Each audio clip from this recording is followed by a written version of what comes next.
ଆଜି ଚାଲନ୍ତୁ ବନେଇବା ମହାପ୍ରଭୁଙ୍କ 56 ଭୋଗର ଗୋଟିଏ ଭୋଗ ଖଜା ବା ଫେଣି। ରେସିପିଟିକୁ ଆପଣମାନେ ସମ୍ପୂର୍ଣ୍ଣ ଦେଖନ୍ତୁ, ଶେଷ ଯାଇ ଦେଖନ୍ତୁ, ଲାଇକ୍ ସେୟାର କରିବେ, ଚ୍ୟାନେଲରେ ନୂଆ ଥିଲେ ସବସ୍କ୍ରାଇବ୍ କରିବେ। ନମସ୍କାର, ଜୟ ଜଗନ୍ନାଥ ସାଙ୍ଗମାନେ, ମମ୍ସ କିଚେନ୍ କୁଇନ୍ରେ ଆପଣମାନଙ୍କୁ ବହୁତ ବହୁତ ସ୍ୱାଗତ। ଏଇ ଖଜା ବନିବା ପାଇଁ ବା ଫେଣି ବନିବା ପାଇଁ ଏଇଠି ମୁଁ ଗୋଟେ ଥାଳିରେ ଗୋଟେ କପ୍ ଏଇଠି ମୁଁ ମଇଦା ନେଉଛି, ତା ସାଙ୍ଗକୁ ଏଇଠି 2 ପିଞ୍ଚ ଏଇଠି ଲୁଣ ମିଶାଇ ନେଉଛି, ତା ସାଙ୍ଗକୁ ଏଇଠି 3 ଚାମଚ ଏଇଠି ଘିଅ ମୁଁ ଏଇଠି ମେଲ୍ଟ କରିକି ନେଉଛି, ସେଇଠି ନେଇକି ଆକୁ ମିଶାଇ ନେଉଛି। ଆଉ ହଁ, ଏଇଠି ମୁଁ ଗୋଟେ ବଡ଼ କପ୍ ମଇଦା ନେଇଛି, ତା ସାଙ୍ଗକୁ 3 ଚାମଚ ଏଇଠି ମୁଁ ଘିଅ ମେଲ୍ଟ କରିକି ନେଇଛି। ଏସବୁକୁ ଦେଇ ସାରିଲା ପରେ ଆମେ ଭଲ ଭାବରେ ଏ ମଇଦା ହାତରେ ଏମିତି ଘଷିକି ଆମେ ମଇଦାକୁ ପୁରା ଏକଦମ ସ୍ମୁଥ୍ ବନେଇ ନେବୁ। ତାପରେ ଯାଇକି ଆମେ ୟାକୁ ଚକୁଟିବା। ତ ଏମିତି କଲା ପରେ ଯାଇକି ଆମେ ପାଣି ମିଶାଇବା। ଏଇ ଦେଖନ୍ତୁ, ଏଗୁଡ଼ା ଏମିତି ମୁଠା ହେଇଯାଉଥିବ, ଆପଣମାନେ ଜାଣିବେ ଯେ ଭଲ। ଏମିତି ହେବା ପରେ ଯାଇକି ଆପଣମାନେ ପାଣି ମିଶାଇବେ। ତାପରେ ଏକାଥରକେ ପାଣି ମିଶାଇବାନି, ଅଳ୍ପ ଅଳ୍ପ କରିକି ପାଣି ମିଶାଇବା ଆଉ ଚକୁଟିବା। ଏମିତି କରିକି ଆମେ ଚକୁଟିବା, ଯେଲେ ଜାଣିପାରିବା ଆମକୁ କେତିକି ପାଣି ଦରକାର ହେବ। ତ ଏଇଠି ଦେଖନ୍ତୁ, ମୁଁ ଚକୁଟି ନେଲି ଅଟା ଭଳିଆ, ଯେମିତି ଆମେ ତାଠୁ ଟିକେ ଟାଣ ରଖିକି ଆମେ ଏମିତି ମଇଦାକୁ ଚକୁଟିବା ଏଇ ଖଜା ପାଇଁକି। ତ ଦେଖନ୍ତୁ, ମୁଁ ଟିକେ ଟାଣ ରଖିକି, ବେଶୀ ବି ଟାଣ ନୁହଁ, ଟିକେ ଟାଣ ରଖିକି ମଇଦାକୁ ଚକୁଟିଛି ଏଇ ଫେଣି ପାଇଁକି। ତ ଏମିତି ଚକୁଟିଲା ପରେ ଆକୁ ଆମେ ରେଷ୍ଟରେ ଛାଡ଼ିବା 15 ମିନିଟ୍ ପାଇଁକି। ତାପରେ ଏପଟେ ଦେଖନ୍ତୁ, ମୁଁ ଗ୍ୟାସ୍ରେ ଗୋଟେ ଏଇଥିରେ ବସେଇ ନେଇଛି ଗୋଟେ ପାତ୍ର। ତାପରେ ସେଇଥିରେ ଆମେ ଚିନି ସିରା ପ୍ରସ୍ତୁତ କରିବା। ତ ମୁଁ ଏଇଠି ଗୋଟେ କପ୍ ଚିନି ନେଇଛି, ତା ସାଙ୍ଗକୁ ସେମ୍ କପ୍ରେ ଗୋଟେ କପ୍ ପାଣି ମଧ୍ୟ ନେଇଛି। ଏଇଠି 4ଟା ଗୁଜୁରାତି ମୁଁ ଟିକେ ଖଣ୍ଡ କରିକି ପକେଇଛି। ଯେତିକି ମଇଦା ନେଇଥିବେ, ଯେତିକି ଚିନି ନେବେ, ସେତିକି ହିଁ ପାଣି ନେବେ। ଆକୁ ଆମେ ଭଲ ଭାବରେ ସିରା ପ୍ରସ୍ତୁତ କରିନେବା। ତ ସିରାଟା ଆମର ପ୍ରାୟତଃ ହେଇଗଲାନି। ଏଇଠି ଦେଖନ୍ତୁ, ଜାଣିବେ କେମିତି ନା, ଏମିତି ହାତରେ ଲଗେଇଲା ପରେ ଯେମିତି ତାର ହେଇଯାଉଥିବ, ତାପରେ ଜାଣିବେ ଯେ ଆମର ସିରାଟା ଏଇଠି ହେଇଗଲା। ତାପରେ ଫ୍ଲେମ୍କୁ ଲୋରେ ରଖିକି ଏଇଠି ଫାଳେ ଲେମ୍ବୁ ଆମେ ଚିପୁଡ଼ି ନେବା, କାରଣ ଆମ ସିରାକୁ ପୁରା ବସେଇବନି, ସେ ଠିକ୍ ରଖିବ। ଚିନି ସିରା ବନେଇଲା ପରେ ବସିଯାଏ ତଳକୁ, ତ ଲେମ୍ବୁ ଚିପୁଡ଼ି ଦେବେ, ସେ ଆଉ ଜମା ବି ବସିବନି, ଏମିତି ହେଇକି ରହିଥିବ। ତ ୟାକୁ ସାଇଡ଼ରେ ରଖିଲା ପରେ ଏପଟେ ବି ଆମର ଏଇଠି 15 ମିନିଟ୍ ହେଇଗଲାନି ମଇଦା ଗୋଳାକୁ। ତ ଏଇଠି ଦେଖନ୍ତୁ, ତାପରେ ଆକୁ ଆଉ ଟିକେ ଭଲ ଭାବରେ ଚକୁଟି ନେବା, ଆଉ ଟିକେ ସ୍ମୁଥଲି ପୁରା ଏକଦମ 2ରୁ 3 ମିନିଟ୍ ଆମେ ଭଲ ଭାବରେ ଏମିତି ଚକୁଟିବା। ତାପରେ ୟାକୁ ଏମିତି ଗୋଳା କରିନେବା। ବେଶୀ ବଡ଼ ସାଇଜ୍ କରିବାନି, ଯେମିତିକି ଆମେ ରୁଟି ପାଇଁକି ଗୋଳା କରୁ, ସେମ୍ ସାଇଜ୍ରେ ଆମେ ଗୋଳା କରିକି ନେବା। ଏମିତି କରିକି ଆପଣମାନେ ଗୋଳା କରିକି ନେବେ, ଜମା ବି ବେଶୀ ବଡ଼ କରିବେନି, ସେମ୍ ସାଇଜ୍ ଯେମିତି ଆମେ ରୁଟି ବନାଉ ସେମିତି ରଖିବେ। ତ ଏମିତି କରିକି ଦେଖନ୍ତୁ, ସବୁଗୁଡ଼ିକ ମୁଁ ଏଇଠି ଗୋଳା କରିନେଇଛି। ଏଇଠି ମୋର 5ଟା ଗୋଳା ହେଇଛି ଗୋଟେ କପ୍ ମଇଦାରେ। ତାପରେ ଦେଖନ୍ତୁ, ଆକୁ ସାଇଡ଼ରେ ରଖିବା। ଏପଟେ ମୁଁ 2 ଚାମଚ ଏଇଠି ଘିଅ ନେଇଛି ଗୋଟେ ଗିନାରେ, ତା ସାଙ୍ଗକୁ ଏଇଠି 1 ଚାମଚ ମଇଦା ମୁଁ ଏଇଥିରେ ମିଶାଇ ନେଉଛି। ଏଇଟା ଆମେ ମଇନ୍ ହିସାବରେ ବ୍ୟବହାର କରିବା। ତ ଏଇଠି ଦେଖନ୍ତୁ, ଏମିତି ଗୋଳେଇଲା ପରେ ଆମେ ଗୋଟେ ଏଇ ଦେଖନ୍ତୁ ବେଲଣା ପେଡ଼ିରେ ଗୋଟେ ଗୋଳା ଥୋଇବା। ସେଥିରେ ଟିକେ ଆମେ ଥୋଇଲା ପରେ ଟିକେ ମଇଦା ତା ଉପରେ ଦେଇଦେବା। ଦେଲା ପରେ ଏଇଠି ପୁରା ଆମେ ବେଲିବା ଯେମିତିକି ଆମେ ରୁଟି ପାଇଁକି ବେଲୁ, ତାହାଠୁ ଟିକେ ପତଳା କରିବା। ଅଧିକା ବି ପତଳା ନୁହଁ କି ମୋଟା ନୁହଁ, ତାଠୁ ଟିକେ ଖାଲି ପତଳା କରିକି ବେଲି ନେବା। ଏଇଠି ଦେଖନ୍ତୁ, ଏଇ ଗୋଟେ ମୁଁ ବେଲି ନେଇଛି, ଏଇ ଦେଖନ୍ତୁ କେତିକି ପତଳା ରଖିଛି, ଏମିତି ପତଳା ରଖିବେ। ତ ଏମିତି କରିକି ଆଉ ସବୁଗୁଡ଼ିକ ବି ଆମେ ଏମିତି ବେଲି ନେବା। ଏମିତି ଗୋଟେ ରଖିଲା ପରେ ସେଇଥିରେ ଟିକେ ମଇଦା ପକାଇ ନେବା, ଦେଲେ ଆଉ ଗୋଟାକୁ ଗୋଟେ ଜଏଣ୍ଟ ହେବନି। ଆଉ ଗୋଟେ ତାପରେ ଯେତେବେଳେ ବି ଥୋଇବା ଆମେ ବେଲିକି ଆଉ ମାନେ ଜଏଣ୍ଟ ହେବନି। ଏମିତି କରିକି ସବୁଗୁଡ଼ିକ ମୁଁ ଏଇଠି ବେଲି ନେଇଛି। ତାପରେ ଏଇ ବେଲଣା ପେଡ଼ିରେ ଗୋଟେ ଏମିତି ରୁଟି ଆମେ ଥୋଇଲା ପରେ ଏଇଥିରେ 1 ଚାମଚ ଆମେ ଯେଉଁ ମଇନ୍ ରେଡ଼ି କରିକି ରଖିଥିଲେ ତାକୁ ଏଇଠି ଦେଇକି ହାତରେ ମୁଁ ଏଇଠି ଲଗେଇ ନେଉଛି। ଆପଣମାନେ ଚାମଚରେ ମଧ୍ୟ ଏମିତି ଲଗେଇ ପାରିବେ, କିନ୍ତୁ ହାତରେ ଟିକେ ସୁବିଧା ହେବ।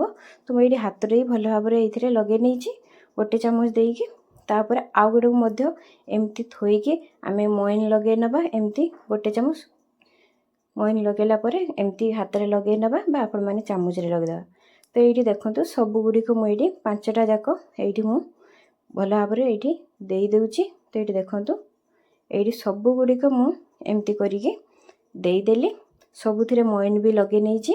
ତାପରେ ଯାଇକି ମୁଁ ଏମିତି पकईची तापर याकू कौन करवा ना आम याकू फोल्ड करिया माने रोल करिवा। तो ये देखंतु सबू रुटी गुड़िक आमर सेम साइज हवा दरकार अच्छे छोट बड़ जमा भी हेनी। तो एमती धीरे धीरे हाथ में आपण मैंने कौन करेंगे ना एमती चापी चापिकी एमती ताकू एमती रोल करेंगे जमा भी ता भितर जमती माने फांका रही सेमती आपण मैंने धीरे धीरे करिकी एमती हाथ में धरिकी धीरे धीरे करिकी रोल करेंगे।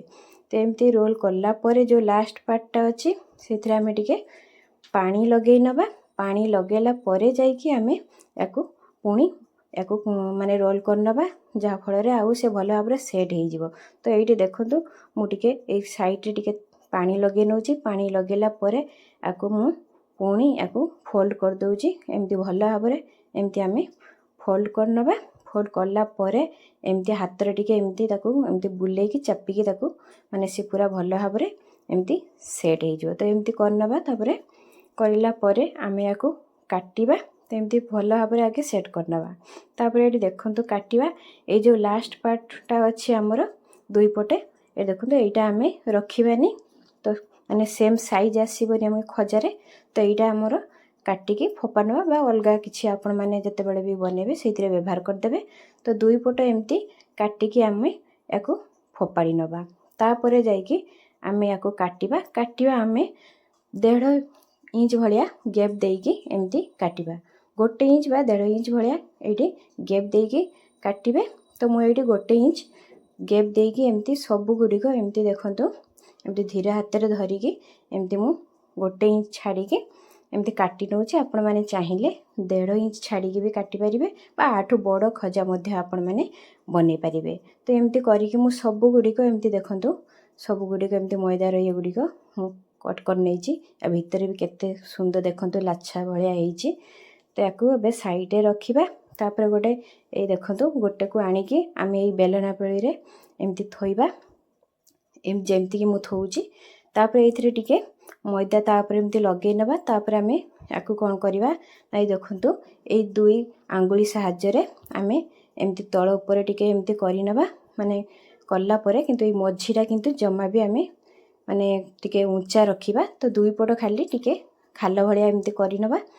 तो ये देखंतु खाल कला परे एमती 2 पट आम एमती प्रेशर लगेगी एमती बेलिबा किंतु माने मझी साइजटा आम जमा भी बेसी प्रेशर लगेगी बेलिबानी माने एटा टिके हालुका बेलिबा जेमती कि मु करिछि आपण माने देखि पारथिबे एमती करिकी बेलिया।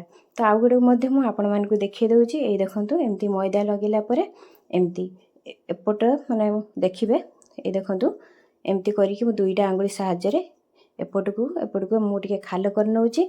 तापर एठी देखंतु मु हल्का हाथ रे एमती ताको एपट सेपट करिकी टिके प्रेशर लगेकी बेली नउछि आ तापर पूराटा मु एमती हल्का रे बेली नउछि माने मझीटा हमर बेसी प्रेशर देकी बेला हबनी। तो एमती करिकी मु सब गुड़िक ये रेडी कर नहींछि।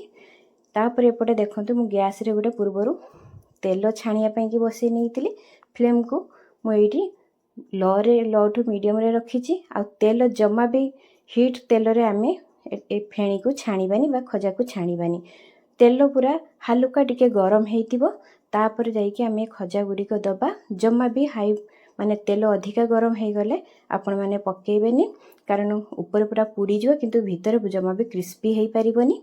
तो एमती देखिबे पूरा लो मीडियम रे आपण माने याकू छाणीबे याकू देला परे एमती देखिबे ऑटोमेटिक से तळू पूरा ऊपर को उठी आसीबो ऑटोमेटिक। तो हैला परे एपट सेपट करिके आमे पूरा यार कलर आसीबा जाए आमे एमती करिके लो टू मीडियम फ्लेम रे आमे याकू छाणीबा जमा भी हाई फ्लेम रे छाणीबानी।